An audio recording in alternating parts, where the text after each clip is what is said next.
discussion segment today, we shall be looking at safeguards ahead of the full takeoff of the Africa Continental Free Trade Agreement in Africa. This is not a Nigerian thing, but if the safeguards are not in place, is it possible that some smart companies, some groups, some individuals, even some Nigerians could liaise or collaborate with some shrewd businessmen outside Africa to ensure the process fails? Well, my guests on set, I have Ken Okoha. Ken Okoha is the president of Nigerian Traders Association, and he is a member of the Presidential Steering Committee on Africa Continental Free Trade Agreement. Good to have you on the side. Thank you very much, Adon. Also, I have Niyi Akinsiju, investment analyst, and for information, Niyi Akinsiju is also the chairman Buhari Media Organization. Good to have you on the side. A pleasure, thanks. Yes, this agreement has been signed after much consultation by Nigeria, and you happen to be the president of Nigerian Traders Association, beside being the presidential steering committee. What are the safeguards in place? Well, for every agreement, every trade agreement, every trade and economic agreement, so to speak, there must be safeguards in place. And those safeguards are written in black and white. And then there's also protocol on safeguards.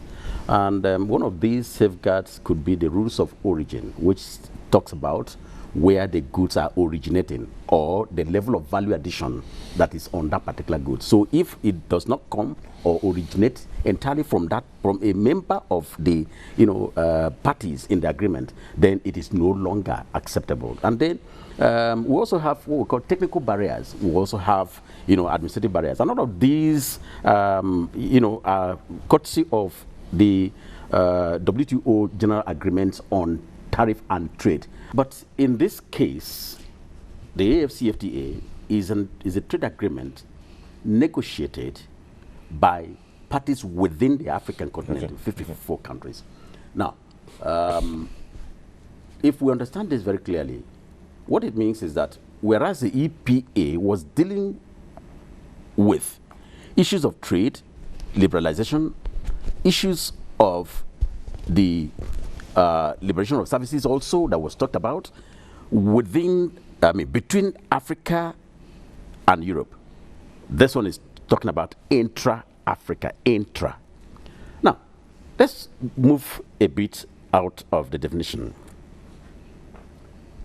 There are two things that should have brought some concerns, perhaps the gap you're looking at in the EPA, that the AFCFTA would also be, happy to look at.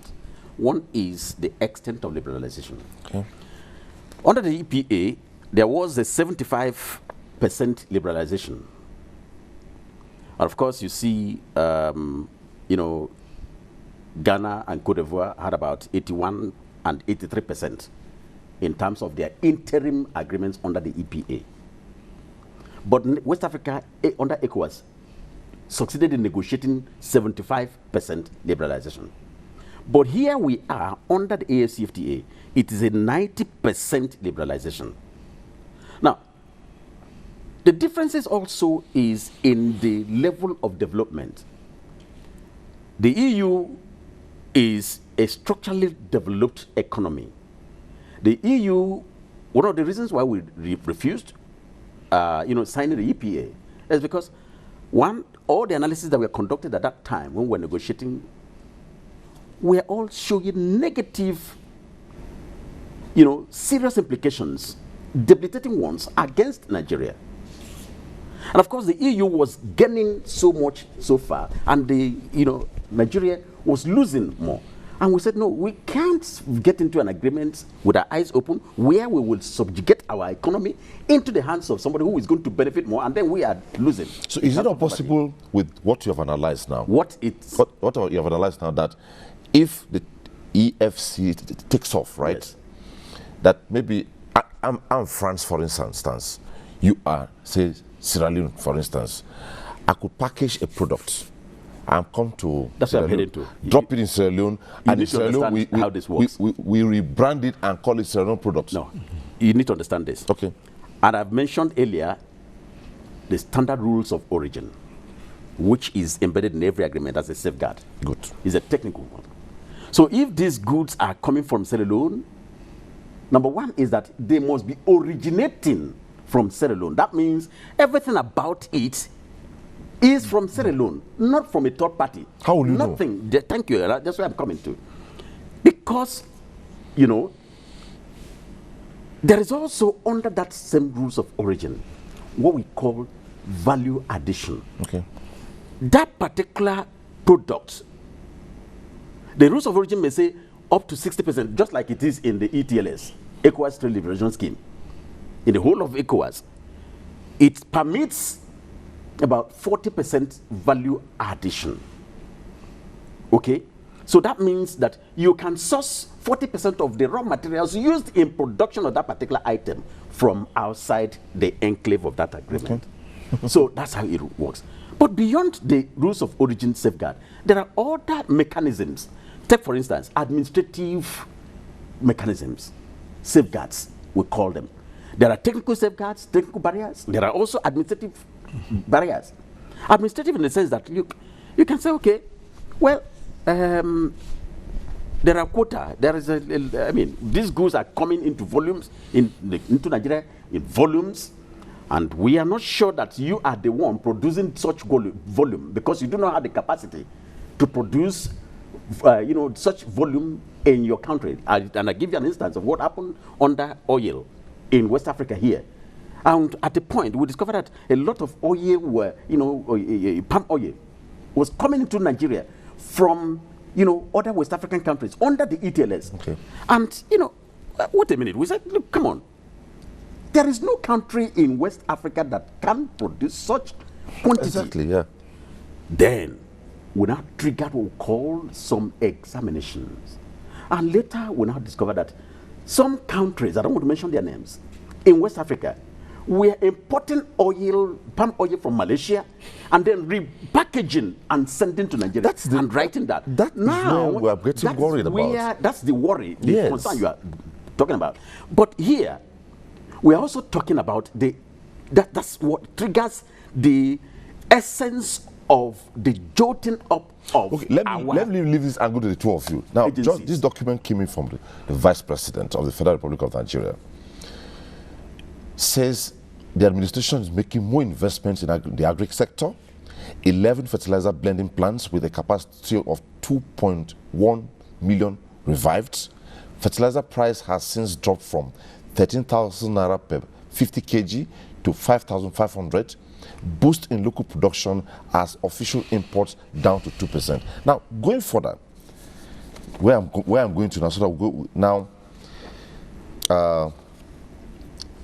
The Vice President noted that with a substantial percentage of the world's arable land and over half of that uncultivated, it is becoming clearer that Africa and Nigeria have the potential to become a major food basket in the world. According to him, China's demand alone has 27% of the world's population, but only 7% of the world's arable land for agriculture. China needs 2 million tons of hybrid soya beans per annum for livestock feed, and vegetable oil have not met that demand. Now, if this is the potential we have and we don't check it, we fear that some smart business people, some shrewd business people from Africa, from Nigeria, from the African countries will connive with the developed world to make this thing a failure in Africa. That's the worry. I don't know. Your concerns are legitimate, quite all right. Absolutely. But what we're also saying is that those concerns can be turned to opportunities. Now, where the Vice President perhaps will be looking at it from is the opportunities there. And you are looking at the threats. It's beautiful. It is good to understand the opportunities are there, but if we don't work towards them. No. The opportunities rather present to us investments that can come in. Somebody can say, okay, these guys have arable land. They have this. Let me move in. Let me move from China to come to this place. So as to be part and parcel of that. And by so doing, he's increasing your productivity. He's also leveraging on the employment opportunities created therein. He's also making sure that whatever you produce can also be latched upon and exported to other countries. To follow up on that, Niyi, given the trade area's potential to configure intra-African market and continent's relationship with global trading systems, consulting Nigerians should play an important role in signing the agreement. Given where we are regarding that we didn't sign EPA, Nigeria had a position to say we won't sign EPA because one, EPA is already in violation. And for information, EPA is the Economic Partnership Agreement. It's already in violation of the World Trade Organization Treaty. Now, this has been signed. So, if we don't contemplate moving on beyond where we are in terms of just being a production economy, what happens? Well, I think we also need to first contextualize the Nigeria's own philosophy and the undercurrent of our relationship, of our foreign relationship. Our foreign relationship is principally African focused. So for me, the AFCTA in the first instance, is an original concept that should be naturally resident in the Nigerian psyche, as it were. Historically, the Nigerian nation had always focused on being the pivot of activities and developments in Africa, you know, and we have seen our activities either in Liberia, Sierra Leone, other countries in Africa. So it is essentially a Nigerian-made idea. And we can say that because before now, before the gale of consultations, the making of AFCTA was principally a Nigerian thought-led concept. Okay. But it got to that stage of realization, and there was that need to further consult because of the fear you have expressed here, fear of dumping, fear of smuggling, fear of third-party countries, you know, exploiting some loopholes to dump their own goods and all that in the Nigerian jurisdiction. But the truth of the matter is, I think this agreement, this trade zone area would serve and advance the economic cause of Nigeria perhaps better than any other jurisdiction, any other country in Africa, if it is properly done. And part of being properly done is this consultation that the president had undertaken. Now, the president signing the agreement is actually a vitiation of the fact that he had given the right of advice and counsel to the stakeholders. It is not a federal government decision. It is the decision of stakeholders that are directly involved in trading and transaction activities in Nigeria and across Nigerian borders. So to that extent, I see is a buy-in of all stakeholders and a commitment of those stakeholders to make this work. And sincerely, this should be the approach to making policy work. It's the bottom-up approach. You take this idea to the people that are directly interested, that are directly concerned, and let them make the decision. Now, the beauty of this is that it is not just only the federal government that want to make this work, but those that had counseled the president to sign this agreement just very that last want one. to make it work. Let me take on the very last one now on this particular area before we continue. Is if you're asked to mobilize everybody, what strategy will you use so that they key into it? Because some people would now say, it's their thing. It's not our thing. No. It's an African thing. No. It can't be said so. Okay. Do you know why? You know? Because it's an opportunity created for the private sector. It's also an opportunity created for job creation.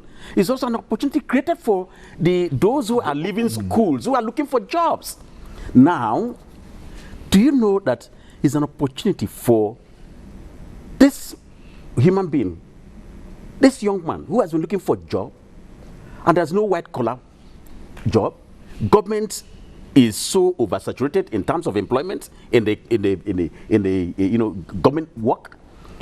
But then he sees that factory ABC or XYZ is producing one item.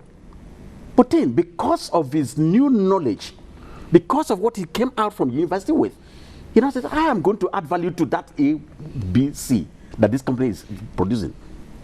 And it comes up with innovation. Okay.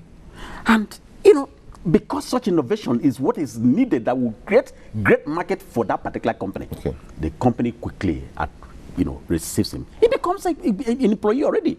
If not so, he can sell what he has, the intellectual property he has, to that factory. And make money. Those who are These are opportunities there. But there's something that is very important that we need to look at there. When we're talking about population of people that would, latch into the agreement, into the opportunities there. Every country where you go to in Africa, you must find Nigerian traders. Okay.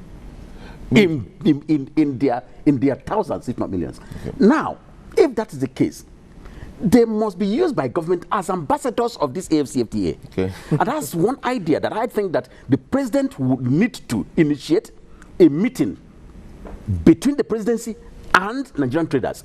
Let's sit down and dialogue. There are things that these traders will let the president know, or whoever the president, identifies as his representative, that the government do not know. Okay. And these are the keys that will help us to take over. And we can come from another point of view. Yes. Establish that this point of view is validated. The fears of a trade war between China and US. For me, what I'm seeing is opportunities. Okay. Because what it means is that US is scaling up tariffs on China products. Because, again, rule of origin, US is aware of where the products are coming from and is sanctioning the product more or less directly or indirectly. Now, what you see going forward, if this war is sustained, are companies producing those products, in China, relocating to more amiable, mitigating jurisdiction to produce same and export. What if there are no laws to check them? No. They are not. We are not talking of loss now. We are talking of opportunities. No laws in place to sanction those who will attempt to do by fears. No, you don't. What I'm saying is this. Yeah. I've even moved from AFCTA to the trade war between China and US, where US is premeditatively sanctioning China for so many reasons. Now, for a smart investor in China, because the origin of the product is China, and the destination of that product is a state in the US, the US is sanctioning based on that transaction lines. Now, that smart investor would say, okay, rather than produce in China and export to China, to US from China, why don't I relocate my production outfit to Nigeria, to Botswana, or wherever? When you locate to Nigeria, you become a Nigerian entity. You can produce and then export to China. I'm just talking about the trade war now. Now, in the same vein, for instance, this rule of origin we're talking about. Yes. I think in the FCTA, it's 80%, that the content sourced from the originating jurisdiction must be 80%, and value added must be 20%. There are going to be provisions for originating jurisdiction for examinations, so that you do not just export to your private jurisdictions without examination. So you have examination officers that will also profile the contents and approve. These are some of the administrative content, of the agreement that will go with it. We are not saying, it's going to be foolproof. I don't think so. There would still be some social elements that will want to exploit some of these loopholes. But again, there is a consciousness, of these weaknesses, as it were. And once there is a consciousness, a policy has been put, or policies have been put in place, it will only need to strengthen the policies, as it were. And like I said, we may be scared of our own jurisdiction, fearful of dumping, fearful of smuggling, fearful of even competitiveness, of our jurisdiction. But I am saying that more than anything, we still have a stronger, higher capacity to produce competitively, going forward. And we are not talking of just about 1 year, 2 years. We are not talking of just the near term. We are talking of the medium to long term. Okay. So even if we are disadvantaged in the near term, and we are conscious of our capacity, what we need to do is to strengthen our capacity going forward, so that in the mid-term to the long term, we can profitably exploit these opportunities. Okay. The other one that I need to sell out before I take Ken on the next question is, the VP said, the Vice President said, Africa as a whole has also been able to meet China's demand for cocoa. How about goat meat? 120,000 carcasses of goat meat is required weekly in different Arab countries. There is still a major gap in supply here as well. I'm just looking at the long-term picture. If we're able to be proactive here, you see what we'll gain. What the Vice President is saying, these are opportunities everywhere for us. But if we don't use it well, can it work? We've not been using it before. So it is just self-realization now. That's what the Vice President is saying. These opportunities had always been there. We abandoned our growth trajectory away from agriculture and latched on to oil and gas, and we forgot all those other opportunities. Okay. We forgot that we could, while you don't, you could still latch on to oil and gas and still use the capacity building from oil and gas to expand your capacity in agriculture and other related sectors. And that is what the Vice President is saying. Okay. I would not, people that are talking of diversify away from oil and gas, I say no, you diversify in addition to oil and gas. We are yes an oil producing country, but we are more of a gas producing country, and we have not even exploited 20% of our gas reserve. And that is where the world is going. There are clear moves against our oil.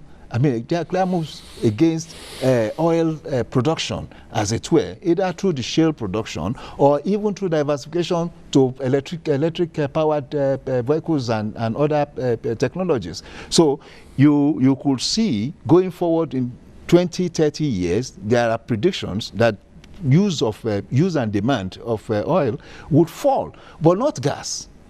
Okay. Gas is not threatened, as it were. So, which means that we need to start moving our attention to how we want to exploit and, of course, export our gas. Now, that is one. Our agriculture is the bedrock of our economy. It is natural to us. 70% of Nigeria's land, either water, land, and what it's about agriculture. So if the president is the Vice President is talking about 133,000, that is just in one area of the world, though. It's just in the Middle East. It's not talking about the Americas. It's not talking about even the Arctic areas and all that. So we have huge opportunities. And of course, you are also moving us away from AFCTA to global trade now. So you can imagine if we can appropriate all these opportunities and start from our own markets. We have not even saturated, we have not used up our market, the Nigerian 200 million plus market. It is huge enough. If we are able to do that, we will be at a level that is even higher than any country in Africa. So it is going to just be a bonus if we are now able to exploit other jurisdictions in Africa, and then of course other jurisdictions globally. So it's an economic power that is waiting to be discovered. And we thank God that we have a Vice President that is conscious enough that can now start docketing product by product, opportunities by opportunities that are available for Nigerians to exploit, as it were. Okay, that takes me to the next question on Ken. Now that we are preparing towards the full takeoff of this agreement, which is it next year? Is it June or July? July, okay, fine. Let me give you this cue. When we had the flooding crisis in Nigeria, so much support came from the world. But it was then the Nigerian government realized that the emergency policy in Nigeria was not in place. and so much funds came in, there was no account to domicile those funds. So some of them returned back and we lost. So if we don't start out to prepare ahead of the takeoff, that's part of why we came up with this program. For instance, we know in all these customs will be available to do a lot of work, a lot of enforcement, implementation, quarantine, all that. If immigration, all that. What are the plans? You served the committee to prepare Nigeria to be in sync with other African countries before the takeoff of this program. Thank you very much. And I think this is where we are supposed to be, hammering on right now. We have advised the president to sign. All stakeholders, I mean, just like he said, the president took a right decision. First of all, through sensitizations and consultations among people, and people laid out their files, all the legitimate concerns that you've noted here were also explained and elaborated upon. And then the president also set up a committee to now do analysis, and these were conducted severally and technically. And at the end of the day, we saw all of these potholes, we saw all of these gaps. But then we were like being between the Red Sea, the devil and the Blue Sea.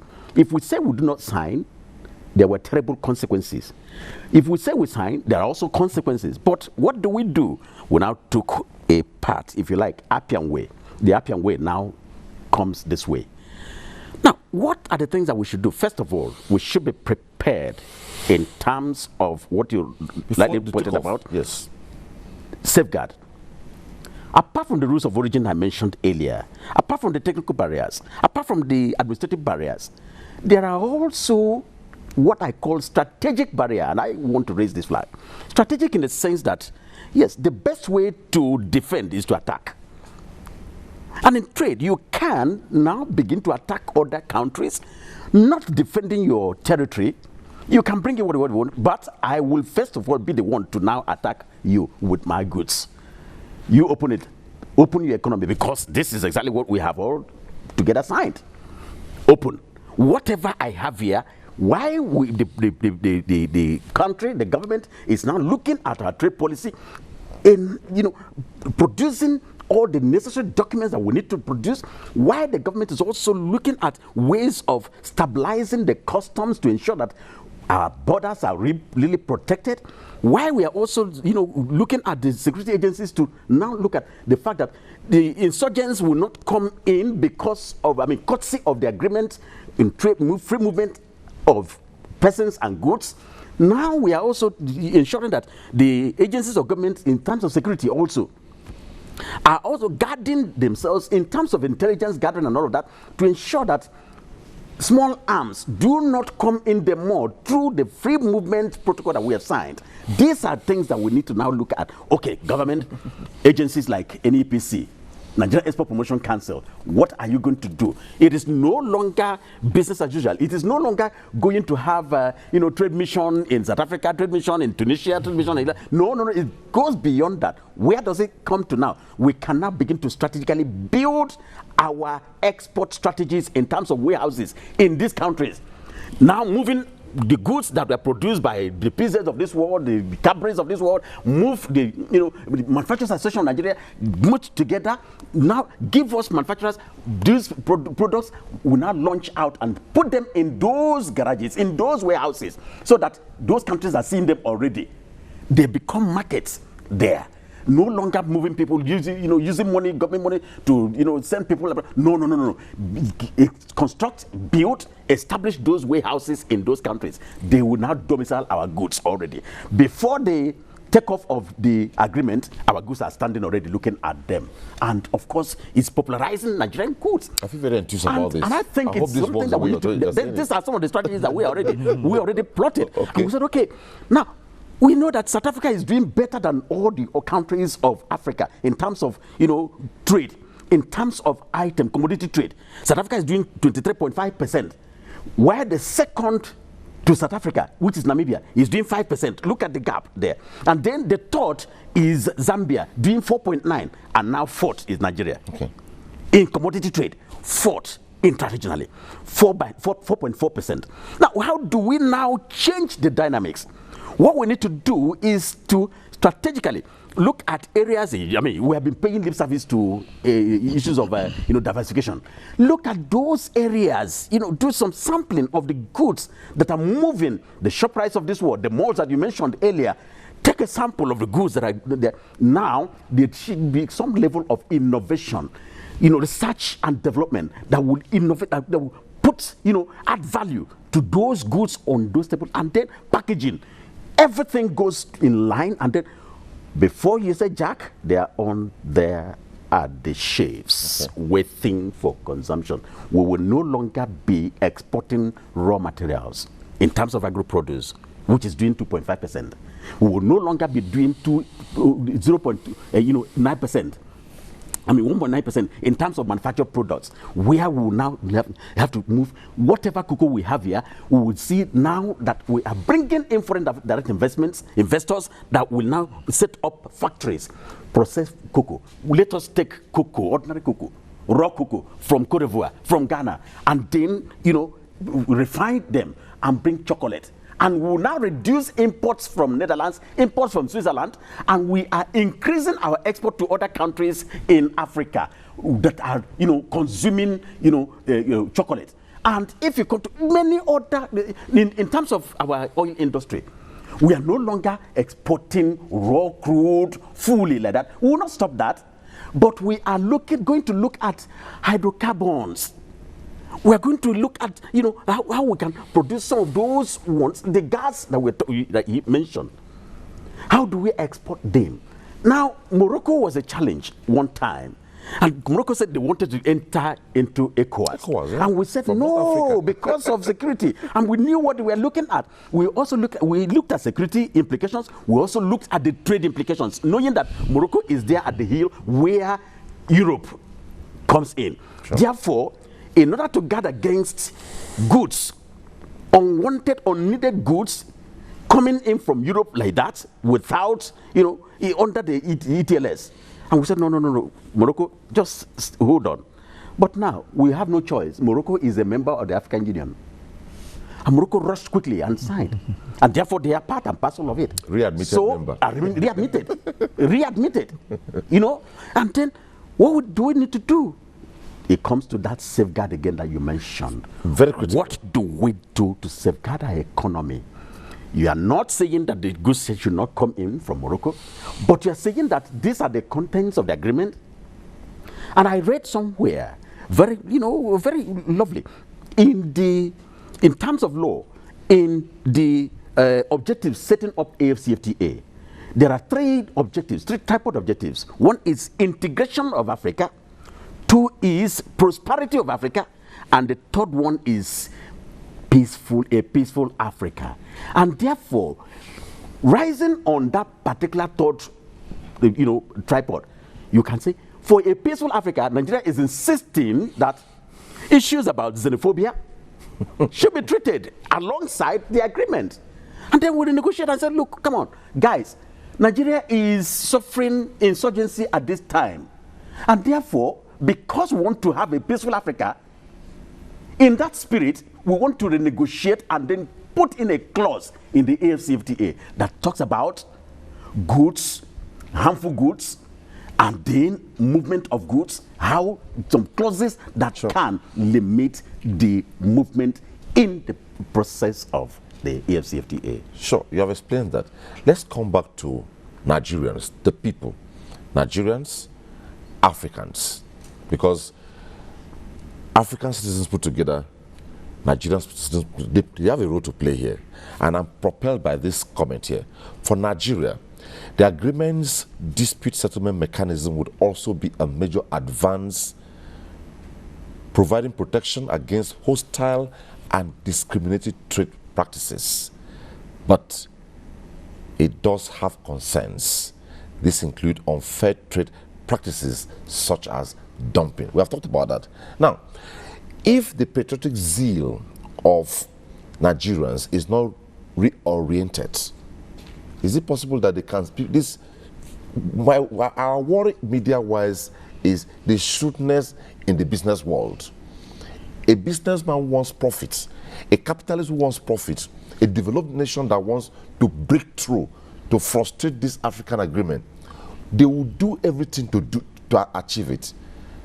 If, for instance, a Nigerian who is not patriotic is approached and they tell him, look, just accept this. We'll look for you to give you these goods. This is how much you make. We'll pay you these thousands of dollars every month. If he does not have his patriotic zeal reoriented, it's possible to give him. Is it possible? It's possible. So how can government work on the people to be ready and conscientized ahead of the takeoff of this policy? Reorientating people are functions of both communication and policies. He had outlined some of these strategies. Yes, you galvanize interest, you create through communication channels, you create the nationalistic fervor, in amongst Nigerians. But it's still not enough, because the human tendency is opportunistic. So where the average human being sees an opportunity, especially to undercut a system, there's a proclivity to exploit it.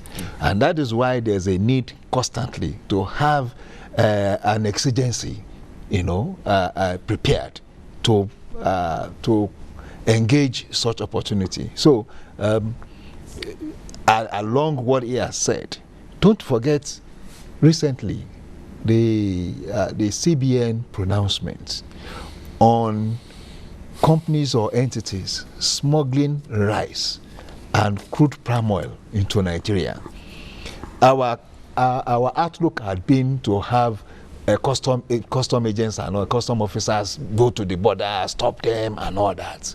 But it has been upscaled now to say investigate the accounts of these entities in this country. If it is found out that through their account they have been smuggling or collaborating in smuggling these items that are not supposed to access foreign exchange into this country, they should be stopped or banned from even operating bank accounts. Now that is getting to the roots of things, of issues like this.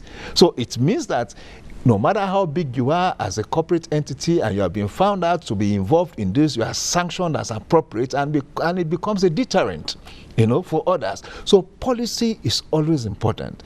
It's the first time I'm hearing this counter-attack, strategy. It's so delightful that we can think of it, but it comes with a lot of implication. It means that inside our own system, our the basic primary infrastructural projects and facilities must be upgraded. It means that our business enabling environment must be upgraded. It means that banking intermediation with businessmen and all that must be upskilled. So many things are involved. And in realizing that, it means that we would have also created an appropriate world-spinning enabling environment in the Nigerian domestic scene, which is the most important thing. Mm-hmm. So now where you have the Nigerian person that can lash on or plug in into these opportunities that are being created as a result of this FCTA, why would such person now be tempted in the first instance? Because already there are opportunities that they can exploit for his own advancement. And I think that's the most important thing going forward. Well, I'm so happy that we have touched this, but I think working on the safeguards ahead of the takeoff of the EFCTA is such a huge project. We need hours upon hours to handle this. Well, I must say it was nice having you, Niyi, investment analyst, pleasure, and Ken Okoha, National President of the Nigerian Traders Association and member Presidential Steering Committee on this. And sometimes somebody told me, he's so sharp, how come he's a trader? I say he's a trade lawyer. Am I correct? Lawyer. So that's having you on Inside. Thank you very much. Up next on Inside is the media review segment. Stay with us.